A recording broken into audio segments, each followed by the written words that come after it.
બધું થઈ ગયું કે નહીં હું રોટલી કરી નાખ. જો એને થપ્પો મારી દીધો રોટલી નો મારે. હે મમ્મી એવું થાય?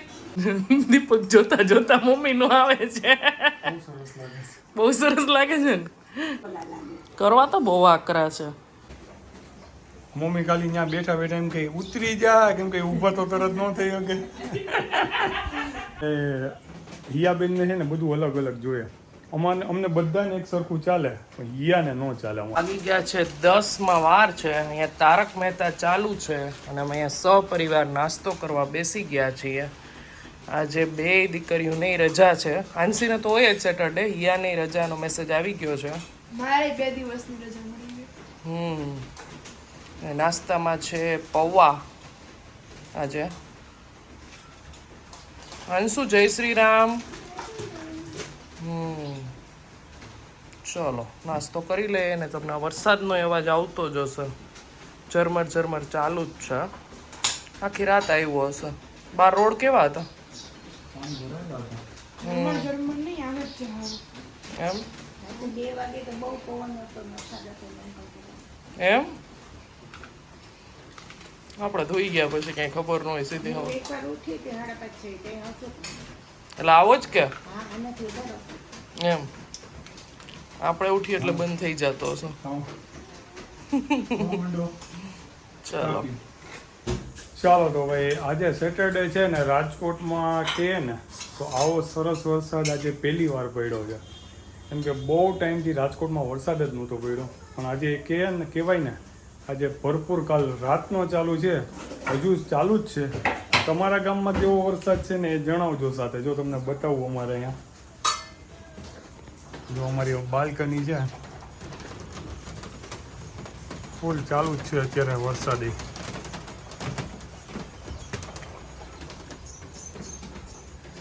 શું કે પેલા વરસાદમાં તમારી કઈ શું ક્રેવિંગ કઈ જેવું કઈ એવું કઈ છે? કઈ ક્રેવિંગ નહીં. નહીં કોઈ અમારે તો જાતનું? છોકરાઓ કરે છે ને ઈ છે. અમારે જો અમારા લક્ષ્મી બે આજે બે કેવાય આજે ઘરે ઘરે છે બે.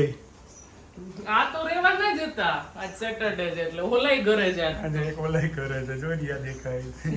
શું કરે છે ઈ? બેડ સરખો કરતી હશે. એટલે આજે એવું છે ને, બફારો હજી એટલો જ થાય છે. પંખા વગર નથી રહેવાતો. જો અને આ અમારા રજા હોય ને એટલે આવું હોય અમારે બધું. આને હાચવા કે અમારે રસોઈ કરવી હા એમાં. ઈ જ વાત છે. મમ્મી ખાલી ત્યાં બેઠા બેઠા એમ કે ઉતરી જા, કેમ કે ઊભા તો તરત ન થઈ શકે. અમે એમ જ કહો ને બીજું તો હું તો ઉતરી જાય એમ જ કહો ને. કેમ કે મમ્મી પહોંચ્યા ની પેલા તો એ લોકો ક્યાંય પહોંચી ગયા હોય.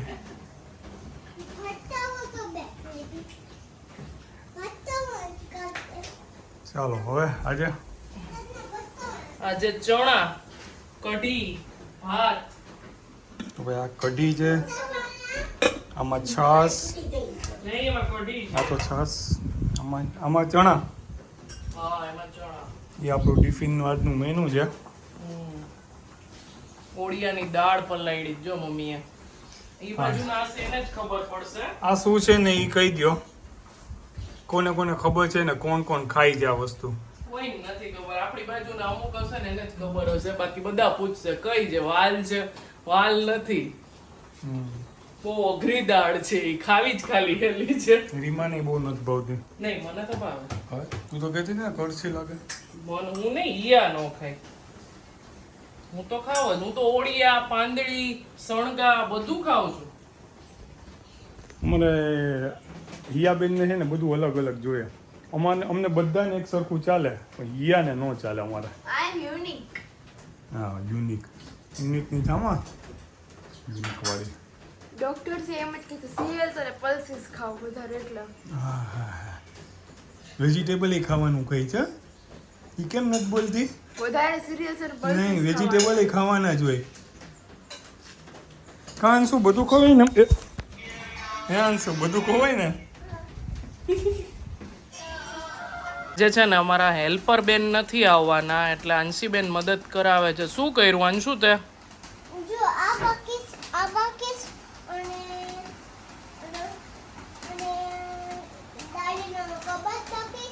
આમ મારી સામું જોઈને બોલ. દાદીનો કબાટ બાકી છે અને મારે ક્લે લેવા છે. હવે ઈ વાત અત્યારે ક્યાં આવી ક્લે લેવા છે ઈ? સાપ સૂપની વાત છે ને આ અહીંયા નો અડાડાય. ઈ ધૂળ લે ના પાણી એમ તો વધારે કરે. અંશુ મજા આવી નાવાની? હે જો અમે ત્રણેય મા દીકરી ગયા હતા નાવા માટે અને અંશુબેનને એક વસ્તુ લેવી હતી ને તો સવારની અમારે ચાલુ હતી ચર્ચા તો ઈ એને લેવડાવવા ગયા હતા. આ જો આ બેનને બહુ નાવાની ઈચ્છા હતી તમે તો લાવા બે ઘરે છે ને તો આ એક કામ બેને એન્જોય કરાવીએ થોડુંક.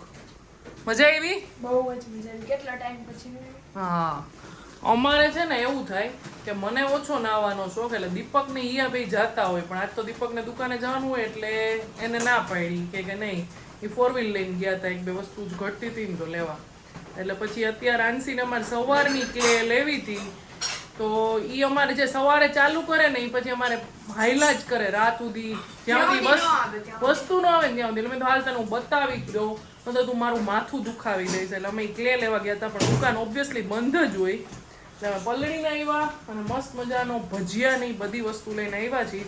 હવે જો રાત્રે બને તો પ્રોગ્રામ કરી નાખશું ભજીયાનો અને હું જાઉં ને એટલે મારા મમ્મીને એમ થાય કે હું બધું કામ રીમા આવે ને પેલા ફટાફટ કરી નાખું. એટલે જો એ છે ને અમારે રોટલી ચાલુ કરી દીધી છે. હું અહીંયા બધું મૂકીને ગઈ હતી બધું ખાઈ ગયું હતું લોટ બંધાઈ ગયો તો સંભારા એનું શાક બધું થઈ ગયું કે નહીં હું રોટલી કરી નાખ. જો એને થપ્પો મારી દીધો રોટલીનો અમારે. હે મમ્મી એવું થાય? ઈ પછી છોકરાઓ આવે ને એ કપડાં તમારે ચેન્જ કરવા ને બધું લાવ ને રોટલી કરવા. જો આવું હોય અમારે.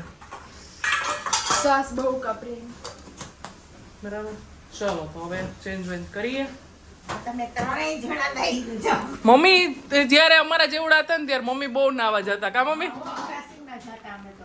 અગાસીમાં જતા હા તો હું અહીં જતા ને ઓલું જામવાડા રોડ ઉપર જતા. અહીંયા જતા ને ઓલું પુલે પાણી જોવા ન જતા. પાણી દરવાજે. હા ત્યાં નદીએ પાણી આવ્યું હોય તો હા નદીએ પાણી આવતું ને જતા. હા મમ્મી બહુ જતા નાવા. મને તો બહુ પલાળું ગમતું. હવે શરીર હાલે ને એટલે મૂકી દીધું. હવે તો એને કહીએ ને તો ઈ એમ કે ના બાપા પડ્યા હોય તો હવે ક્યાંય જવાનું. ચલો ભાઈ જમવાનો ટાઈમ થઈ ગયો છે ને મમ્મી અહીંયા ભજીયાનું બધું લઈને બેસી ગયા છે. શું કે મમ્મી આજ બનશે કે નહીં ભજીયા? ભાઈને પૂછીએ પછી ખબર પડે બધી શું બનશે. તો નાઈ પાડી દી એને અમારે ભજીયાનું હાવ ઓછું કા મમ્મી? હા મારા મમ્મી હોય ને ત્યારે આ મિક્સ ભજીયા બને ને મમ્મીને 15-20 દી થાય ત્યાં બને. આ બેન જો એક્ઝામની તૈયારી લઈને બેઠા છે અહીંયા પ્લેટફોર્મ ને બધું થઈ ગયું છે ને હાલો હવે જમવા બેસી જાય. જમવાનું બધું રેડી જ છે.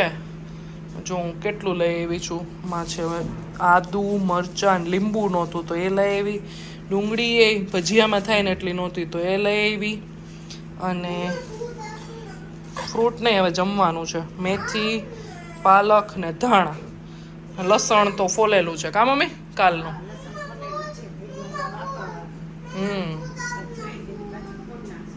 હા ફ્રૂટ અત્યારનું કહે હાલો મમ્મા જમાડી દે. ચલો જમવા જ બેસવાનું છે બધાએ.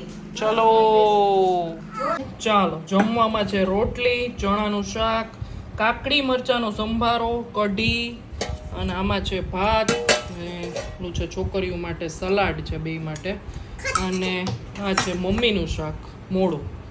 અહીંયા છે આંસીબેન. મમ્મા તું ખાતી આપે ને શું ખાટી?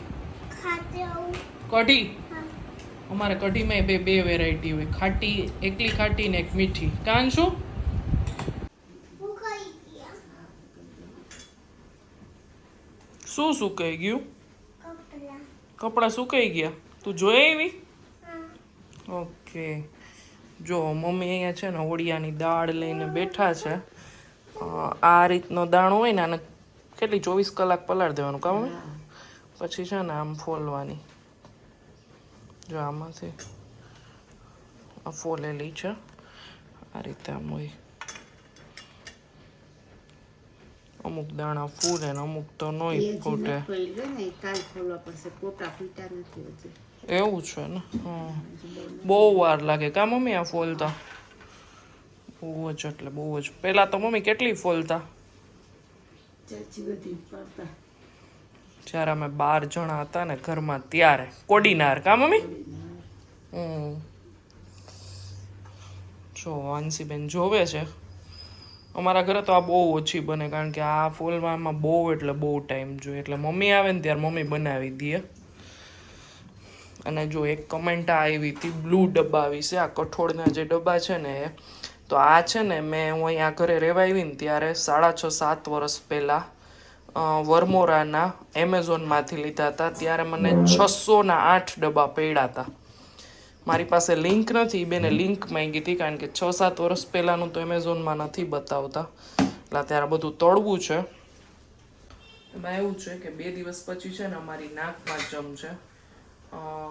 અમારી રઘુવંશીની છે ને અષાઢ મહિનામાં હોય એટલે એ બધી તૈયારી ચાલુ છે. એટલે મમ્મી કહે કે તાવડો મૂકસ ને તો એ કે વેફરે તળી લે કારણ કે એમાં ઠંડુ જ એકટાણું હોય, બાજરો જ ખાવાનો હોય અને ફરાળી ઠંડુ જ કરવાનું. એટલે મમ્મી કહે કે વેફરે તળી લે પહેલા એ કે એટલે એવું બધું છે. અને આંસીને છે ને આ ભૂંગળી ખાવી છે. નાના નાના ભૂંગળા હોય ને તો ઈના પીળા ભૂંગળા તળી લો, પેલા વેફર તળી લો. એટલે એવું બધું છે. મમ્મા આજે તો ક્લે લેવા હાલ ખોરી જોઈ ને ત્યારે આજે બધુંય ગામમાં બંધ છે વરસાદને કારણે. અંશુબેન કાલે આવી જશે તમારી ક્લે જો દુકાન ખુલશે ને તો. ઓકે, બધે વરસાદ છે. મામાના ગામમાંય છે વરસાદ. મામાનું ગામ કયું છે? કયું છે? બહુ આવું છે. બહુ આખું છે. નામ તો ખબર છે કે નહીં? તું શું ગામ નામ છે? કૃષ્ણ મામાનું ગામ કયું છે? કોડીનાર મામાનું કોડીનાર મામાનું ગામ કયું છે? નાની હા એનું ગામ કયું છે? કાંઈ નહીં, આને વાયડા વાયડા કહેવાય. મમ્મા મારા છે ને મજા દઈને ચેલો ખાવા છે. આપો એક મિનિટ. ભેળ નથી જો અહીંયા ભેળ બનવાની તૈયારી થાય છે. મમ્મીને અમારે ચણાનું શાક હોય ને એટલે ભેળ બને કા મમ્મી? શું નાખ્યું? સેવ મમરા, સેવ મમરા, ચવાણું ને ચણા બટેટા ને ટમેટા ને લીંબુ, લીંબુ છે. ગોળનું પાણી બનાવી દઉં. ના રે ના. જો લાદી નાખી દીધું બહુ. મેં હાથે બનાવ્યું છે, હેંકી નથી. હજી તો વાળ ખુલ્લા હોય તો વધારે એવું લાગે. લાદી ના પાડી. આખા ઘરનું કામ પતી જાય પણ એક આ ઓળિયાનું કામ નહીં પતે. હજી તો મારે સવારે મમ્મીને થોડાક ફોલાવવા પડશે ત્યારે કાલ બપોરે ખાવા ભેગા થાશું આ ઓળિયાની દાળ. હા મમ્મી? ઓડિયા ખાવા મીઠા લાગે એમ કરવાય ઓલા લાગે. કરવા તો બહુ આકરા છે. એકલાનું તો આ કામ જ નહીં. મમ્મી તો અહીંયા એક તમારા બેની હોય તો શેરીમાં લઈને ન જાઓ. હા તો ખોલી નાખ. આંટી હોય તો જ બાકી તો આપણે એકલાનું. દીપક જોતા જોતા મમ્મીનું આવે છે. બહુ સરસ લાગે છે ને. હિયા બેને કરી દીધું છે. એને એના વાળમાં પહેલા કર્યું પછી મમ્મીને કરી દીધું કા મમ્મી? ચલો આજે બનાવીએ મસ્ત મજાના રસિયા ઢોકળા. મુઠિયા ઢોકળા તો બહુ બધાના ઘરે બનતા હશે પણ રસિયા ઢોકળા આઈ થિંક બહુ ઓછાના ઘરે બનતા હશે. તો ઘઉંનો ને ચણાનો લોટ એક સરખા ભાગે ને બાજરાનો લોટ થોડોક ઓછો એનાથી લેવાનો છે. એમાં આપણે દૂધીનું ખમણ મેં પાણી નિતારીને લીધું છે કારણ કે લોટ બહુ ઢીલો થઈ જાય ને મુઠિયા ઢોકળા છે ને એ વળાતા નથી. બેઝિક મસાલાની સાથે હિંગ નાખી દેવાની છે, ખટાશ ગળાશ તમને ભાવે એટલા, અને સાજીના ફૂલ 5 ચમચી જેટલા, થોડાક સોફ્ટ થાય એટલા માટે, અને 2 ચમચી જેટલું મોણ નાખી દેશું. બધું સારી રીતે મિક્સ કરી અને જરૂર હોય ને એટલું જ પાણી નાખીને કઠણ એવો લોટ બાંધવાનો છે. તમે ગમે એવો કઠણ લોટ બાંધ્યો હશે, મુઠિયા વાળશો ને આ ઢોકળા એટલે ઢીલો ત્યારે થઈ જ જશે. તેલમાં હિંગ નાખી અને 3 ગ્લાસ જેટલું પાણી નાખ્યું છે. સરસ ઘટ રસો થવો જોઈએ ને રસિયા ઢોકળા બનવા જોઈએ, કોરા કોરા ન લાગવા જોઈએ. બધા મસાલા એડ કરી દેવાના છે પાણીમાં અને પાણી સારી રીતે ઉકળે પછી આ રીતે જો અમે ઢોકળા વાળી લીધા છે. તમે મનગમતા શેપમાં વાળી શકો છો. અમારા ઘરમાં આ જ રીતે લાંબા લાંબા વાળે છે. તો પાણી ઉકળી જાય પછી એક એક કરીને નાખી દેવાના છે અને ચમચો મસ્ટ ચલાવવાનો. દાળ ઢોકળી બનાવતા હોય એ ચોટી જતી હોય, રસિયા ઢોકળા બનાવતા હોય એ ચોટી જતા હોય, વચ્ચે આવી રીતે ચલાવી દેવાનું. ગાંઠિયાનું શાક કરતા હોય એમાં બધામાં આ વસ્તુ જરૂરી છે. હવે કુકરને આપણે મીડિયમ ફ્લેમે 4 સીટી થવા દેશું. આમ આપણે છે ને ઘટ રસો સરસ થવો જોઈએ. ચમચીમાં આપણે ઢોકળું લઈએ ને ત્યારે રસો સાથે આવવો જોઈએ, એમ નહીં કે અલગથી લેવું પડે. જો સરસ ઘટ રસો થયો છે ને આ જેમ વહેલા બનાવી લ્યો ને એવા બહુ જ સરસ બને. અમે કોઈ જાતનો વઘાર નથી નાખતા, તમે જે વઘાર નાખતા હોય ને એ કરવાનો. 1 પોટ મીલ તરીકે બેસ્ટ છે, બહુ જ સરસ ટેસ્ટ આવે છે. ને જુઓ બની ગયા છે એકદમ મસ્ત મજાના રસિયા ઢોકળા. તો બસ અહીંયા સુધીનો જોતો વ્લોગ. આવજો.